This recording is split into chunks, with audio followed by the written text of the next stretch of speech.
Cumprimento a todos que me assistem. Seja louvado nosso Senhor Jesus Cristo. Salve Maria, nossa mãe. E dou início com uma oração ao Divino Espírito Santo. Vinde, Espírito Santo, vinde a nós por meio da poderosa intercessão do Imaculado Coração de Maria, vossa amadíssima esposa. Vinde, Espírito Santo, vinde a nós por meio da poderosa intercessão do Coração Imaculado de Maria, vossa amadíssima esposa. Vinde, Espírito Santo, vinde a nós por meio da poderosa intercessão do Coração Imaculado de Maria, vossa amadíssima esposa. Inicialmente me apresento, me chamo Dalton César Zimmermann, tenho 56 anos, sou casado há 32 anos com Marlene, tenho 2 filhas, Marina e Elisa, tenho uma neta, sou leigo. Desde os anos 90,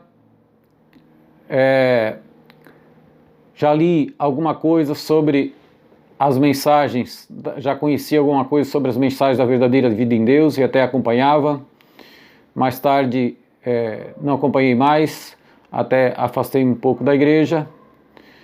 E até que em 2012, após uma viagem a Medjugorje, resolvi fazer aquilo que Nossa Senhora pedia, né? Começar a orar e fazer penitência, que é a mensagem central de todas as aparições. Tantas vezes ficamos pensando qual é a vontade de Deus a nosso respeito, e Jesus diz qual é a vontade, enviando a sua mãe até nós, e ela, através dela, dizendo-nos: orem, façam penitência.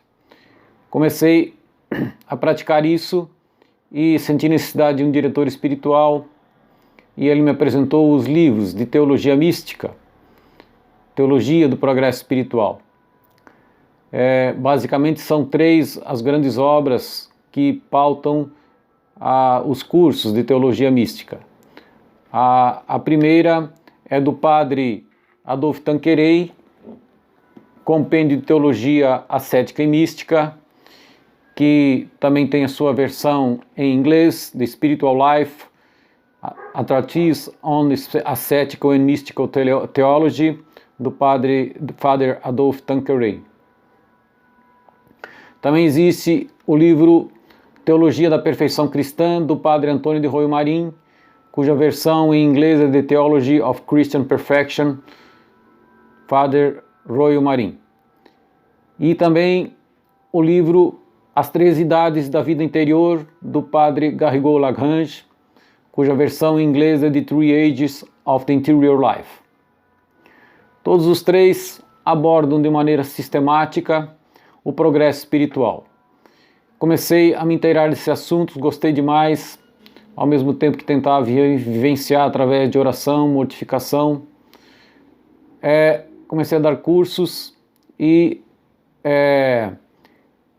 reli novamente as mensagens da verdadeira vida em Deus e tive a grata surpresa de entender que o que Jesus faz com o Vassula Hidden, desde o início de sua conversão, é fazê-la progredir na vida espiritual até chegar a uma vida de santidade nos termos, eu diria quase que estritamente, como a Igreja Católica, através dessas obras que acabei de citar, diz que acontecem normalmente na vida espiritual. Então o objetivo aqui é fazer esse paralelo entre as mensagens da verdadeira vida em Deus, a vida de Vassula, com a teologia mística, tal como ensinada pela Igreja Católica. Na verdade, o progresso espiritual, Jesus já falou um pouco dele lá no Evangelho de Lucas, quando disse: o reino de Deus é semelhante a um grão de mostarda, que um homem tomou e semeou em sua horta, e que cresceu até se fazer uma grande planta, e as aves do céu vieram fazer ninhos nos seus ramos.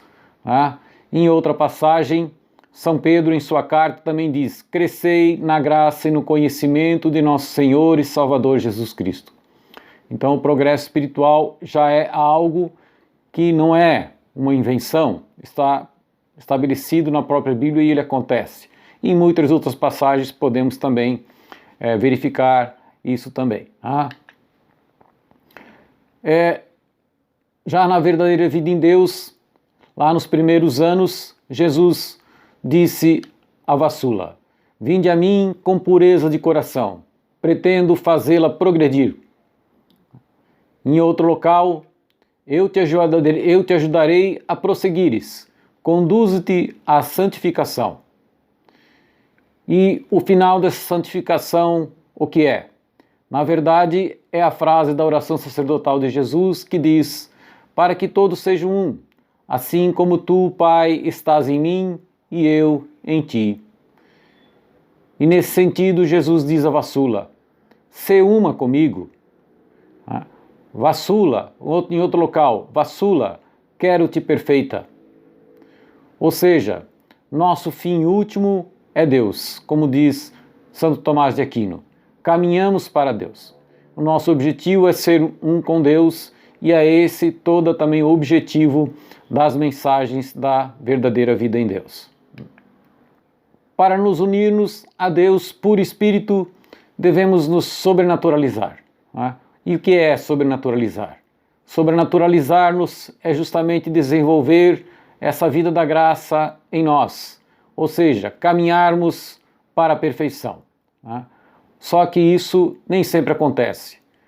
Jesus vai dizer à vassula o seguinte: as almas raramente querem modificar-se, estão apegadas ao mundo, àquilo que é material. Apesar de se intitularem espirituais, elas não o são, pois se apegam àquilo que vem com os olhos físicos e tocam com o seu corpo. E na passagem da Bíblia, São Paulo vai nos dizer: a carne e o sangue não podem herdar o reino de Deus. Ou seja, não há possibilidade de misturar as coisas do mundo, aquilo que é material, com a parte espiritual.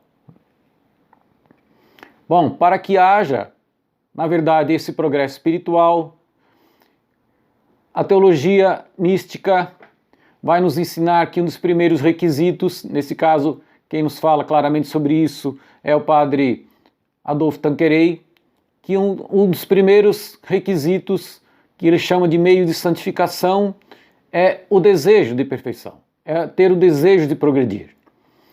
E, nesse sentido, podemos citar o Salmo 41 e outras Bíblias, o Salmo 42, versículos 1 e 2, que vai dizer: como a corça anseia pelas águas vivas, assim minha alma suspira por vós, ó meu Deus, minha alma tem sede do Deus vivo. Então, a sede de Deus é um requisito. Hoje eu tenho vontade de progredir, de chegar a Deus, ou de fato nada acontece. Dizem que, uma vez perguntado a Santo Tomás o que é preciso para ser santo, e Santo Tomás, sempre econômico em suas palavras, disse simplesmente: querer. É claro que querer implica efetivar, colocar em prática. Essa era a ideia dele. Mas o desejo de Deus está na base de tudo. E Jesus diz à vassula em 1989: quero que me desejeis, desejai-me, desejai-me, tende sede de mim, buscai-me avidamente, não tenhais outro desejo a não ser eu, desejai estar em constante ligação comigo, desejai agradar-me, desejai sentir-me e ouvir-me, desejai minha presença.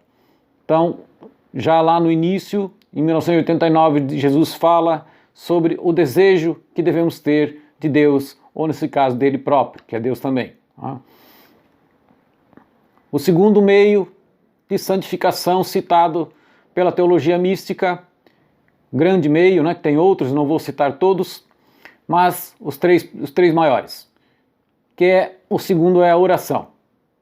Já dizia Santo Afonso de Ligório que quem reza se salva, quem não reza certamente se condena. Ele nem diz que se condena, certamente ele diz que se condena. E também Jesus vai dizer no Evangelho de Lucas: é necessário orar sempre sem jamais deixar de fazê-lo. E São Paulo aos Tessalonicenses vai dizer: orai sem cessar. E agora, paralelamente, Jesus, na verdadeira vida em Deus, vai dizer: aprendei a estar em constante oração, simplesmente vos recordando apenas da minha presença, já estareis em incessante oração. Rezai sem cessar, rezai com vosso coração. Então, é essa oração contínua que também na teologia vai se chamar exercício da presença de Deus, e que Jesus vem ensinar na verdadeira vida em Deus, e que já fazia parte da teologia mística católica. O terceiro meio é a mortificação e a penitência. Diz o padre Adolphe Tanqueray que a penitência depois da oração é o meio mais eficaz de purificação da alma. E também ele acrescenta que devemos nos convencer de que não há possibilidade de perfeição nem de virtude sem mortificação. Repito, não há possibilidade de perfeição nem de virtude sem mortificação. São Paulo aos Romanos vai dizer: mortificai, pois, os vossos membros no que tem de terreno, e se pelo Espírito mortificardes as obras da carne, vivereis. Já Jesus, na verdadeira vida em Deus, vai dizer: trata duramente teus desejos naturais da carne, trata duramente teu corpo, e não lhe permitais satisfazer seus desejos. Faze com que teu corpo te obedeça. Então, novamente, um paralelo perfeito, tanto entre a Bíblia, a teologia mística e a verdadeira vida em Deus. Os livros de teologia vão dividir, para fins didáticos, a vida espiritual em 3 fases distintas, e que eles chamam de fase purgativa ou dos iniciantes, a fase iluminativa ou das almas em progresso, e a fase unitiva ou dos perfeitos. Existem outras divisões, além de 3 fases, de outros autores místicos, tipo Santa Teresa de Ávila, que divide em 7 moradas. No entanto, essa é a mais conhecida, e é bom observar que essa divisão é apenas didática, onde na verdade eles fazem a divisão porque observam certas características preponderantes em cada fase. No entanto, são características preponderantes, há sempre variações em cada pessoa. A forma genérica comum é a que exporemos, né? E que está de acordo também com as mensagens da verdadeira vida em Deus. Bom, a primeira fase chama-se purgativa, porque seu fim é purificar a alma dos seus pecados. Ou seja, é a fase da conversão da pessoa, em que ela está apegada ao mundo e ainda apegada ao pecado demais, principalmente ao pecado mortal, e tem que se purificar, tem que largar o pecado, né? Então, essas pessoas que são os iniciantes, eles vão lutar para evitar o pecado, sobretudo o pecado mortal, e vencer as más inclinações e a paixão, ou seja, evitar tudo que possa provocar a perda do amor de Deus, a perda da caridade recebido através do Espírito Santo quando se converte, ou quando é batizado, né? Eles se esforçam a começar a se desapegar do mundo e das criaturas, mas o pecado ainda é muito atrativo e muito forte, não estão ainda desapegados do pecado. Então vejam que lá no início da vida espiritual, Vassula vai dizer a Jesus: Senhor, meu ambiente é tentador e sou fraca. Típico de alguém que está no início da caminhada espiritual. Nesse período também há muita oscilação na fé, dúvidas e tentações, e vemos isso Vassula manifestando muitas vezes as suas dúvidas a Jesus, lá no início das suas mensagens, anos de 87 e 88. A oração nesse período inicial é a oração vocal e meditativa. os iniciantes também não têm quase capacidade de assimilar os sofrimentos. Quando eles o fazem com resignação. Tendem muito a pedir logo que Jesus tire os sofrimentos que estão experimentando. Tá? É bom que se diga que a impureza impede completamente o progresso espiritual. O pecado é como que uma barreira. Jesus acolhe o pecador, mas logo em seguida quer que ele deixe o pecado. Senão, ele atua como uma barreira. Tá? Diz Jesus a Vassula: nada de impuro pode encontrar o caminho para a salvação. Não encontra o caminho. Há uma barreira. Em outro local, o Espírito Santo não se mostrará a vós se estiverdes em dívida de pecado. Tá? E o Salmo 50 vai dizer: eu reconheço a minha iniquidade, diante de mim está sempre o meu pecado. O pecado atua como uma barreira. As pessoas entendem às vezes que parece, os que não compreendem, que o pecado é como uma punição de Deus, tá? Que não quer que a gente goste de certos prazeres, etc. Quando na verdade Deus diz assim: olha, para você chegar até mim, vir até mim, há que se livrar do pecado. Tá? Há que se livrar do pecado. O pecado é uma barreira e se você não tirar, não vai chegar até mim. Então temos que olhar isso com o lado positivo. Tá?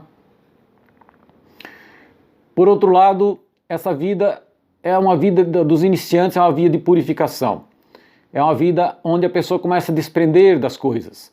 Jesus vai dizer a Vassula em 1989, mudai vossa vida, desprendei-vos das coisas mundanas. Tá? E em outro lugar, purificai-vos e abri inteiramente o vosso coração para que Jesus vos cure. É o Pai falando. Tá? Então, e ainda sobre a mortificação, também vai dizer em 89, toda a mortificação dos sentidos e do corpo é usado por mim em obras celestiais. E ainda, o caminho para mim é estreito e difícil e exigirá de ti muito mais sacrifícios do que aqueles que agora me ofereces. Isso também no início da caminhada espiritual em 1989. Purificando já, exercitando essa mortificação, esse desapego do mundo, renunciando ao pecado, a pessoa entra na segunda fase da vida espiritual, que chama-se via iluminativa, onde já purificada dos pecados mortais, o coração da pessoa está agora mais aberto à luz e ao amor de Deus. Avança para a prática positiva das virtudes e o fortalecimento da caridade. Se manifestam mais fortemente as chamadas virtudes infusas. Isso a teologia nos ensina. Seguir Jesus é imitar suas virtudes e por isso chama-se via iluminativa. Seguir Jesus é caminhar na luz. Eu sou a luz do mundo. Tá? Então, na via iluminativa, Jesus começa a se tornar o centro da vida da pessoa. O centro que se desloca de si próprio para Deus. Começa a sair de si próprio e focar-se, fixar a sua vida em Deus. Tá? Então, vejam o que vai dizer já Jesus. Desejo que vivais na verdadeira vida de Deus. Desejo que vivas exclusivamente para mim. E em 1990, já um pouco mais adiante, vai dizer: doravante tudo será feito apenas pelos meus interesses e minha glória, e nada por ti. Doravante tu serás escravas do meu amor. Jesus começa a querer que tudo seja feito para a glória dele. E adiante, em 91, Vassula vai responder: Jesus, fiquei fascinada pela vossa perfeição, fui seduzida pela vossa beleza, vosso amor ardente assediou minha fragilidade. Veja que nesse momento Vassula já está encantada pelo amor de Deus, já está tirando o centro de si próprio, deslocando o centro da sua vida para Jesus. E Jesus, em 1994, vai dizer: eu te ensinarei a viver em nós, a mover em nós e a respirar em nós. Então, a pessoa sai de si e passa a ser o centro em Jesus. Também nessa fase iluminativa, começa a não tanto mais focar-se na luta contra o pecado dos iniciantes, mas no exercício positivo das virtudes cristãs. E o que significa isso, né? Significa, como Jesus diz a Vassula, sacrifício, humilhação, humildade, aniquilamento, amor, fé, esperança, docilidade, renúncia, oração, oração, oração, paciência, penitência, mortificação, sofrimento, jejum e confiança em vós, e um espírito de perdão. Um pouquinho adiante, dissestes bem, não basta apenas saber dessas coisas, precisas pôr em prática tudo o que mencionastes, ou seja, colocar em prática as virtudes, né? E vai confirmar isso em outra passagem, eu sou a verdadeira lâmpada de vosso corpo, que enche vosso corpo com tesouros, que são as virtudes, onde há luz, há virtude, amai a virtude. No fundo, tudo deve caminhar para a virtude das virtudes, que é a caridade, é amor. Jesus, talvez a palavra mais repetida na verdadeira vida em Deus seja amor. Tudo caminha para o amor. Tá? E aqui então começa essa prática positiva das virtudes. Primeiro das virtudes morais e depois das virtudes teologais. E assim é que ensina a teologia mística. Outras características dessa vida iluminativa é que a pessoa começa a se esforçar não apenas agora para o pecado mortal, porque essa, na maioria das vezes, já superou, pode cair eventualmente esporadicamente, mas começa a trabalhar em cima dos pecados veniais. Tá? Jesus vai diz aqui, bendito é aquele que renuncia o pecado, ele me verá. Somente os puros de coração verão a Deus, vai dizer uma das bem-aventuranças, bem-aventurados os puros de coração, porque verão a Deus. Né? Então, Jesus vai exigindo cada vez mais essa pureza de coração para renunciar também aos pecados veniais. Já é forte nessa fase da via iluminativa o desapego do mundo e das criaturas. Vassula vai dizer a Jesus, Deus tornou claro para mim que qualquer distração do mundo e das pessoas pode ser uma influência prejudicial. Então já havia em 1999 um forte desapego de tudo. Já estava caminhando para a via unitiva, na verdade, que é a terceira fase. Começa também a aumentar muito o desejo de solidão e de silêncio. Cresce o desejo de fazer penitência. Jesus vai dizer a Vassula, desejai aquilo que o mundo mais rejeita, a sua cruz. E nessa fase, antes que o sofrimento, na fase anterior, que o sofrimento era aceito com resignação, apenas com resignação, agora começa a ser aceito com certa alegria. Vejam que Vassula vai dizer a Jesus em 1995, é sofrimento que quereis de mim? Eu aceitarei qualquer coisa que me derdes. Tudo se torna tão bonito quando vem de vós. Então o sofrimento já não é tido mais como um pesar, mas com uma certa alegria. A oração vai se tornando cada vez mais afetiva, uma oração de simplicidade. Jesus já vai dizer, já em 1989, pedindo a Vassula, ser íntima comigo, sempre, querendo essa oração afetiva com o Senhor. A teologia mística vai insistir muito na oração afetiva.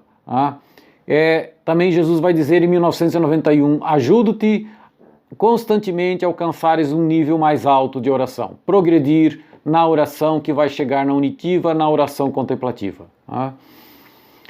E assim chega a alma deslocando-se do seu eu para o centro em Jesus, vai chegando cada vez mais na terceira fase, que é a via unitiva, que chama-se a via dos perfeitos, que tem como único objetivo unir-se a Deus e ter nele as suas delícias.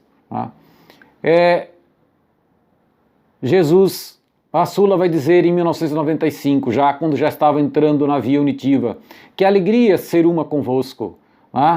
Por buscarem continuamente a união com Deus, disse que as pessoas estão na via unitiva, por causa dessa unidade. Vassula vai dizer a Jesus em 1999, encontro em vossa presença alegria, anseio de aprofundar ainda mais na contemplação, para que possa ver o que nenhum olho jamais viu. E também nessa fase o pecado causa horror.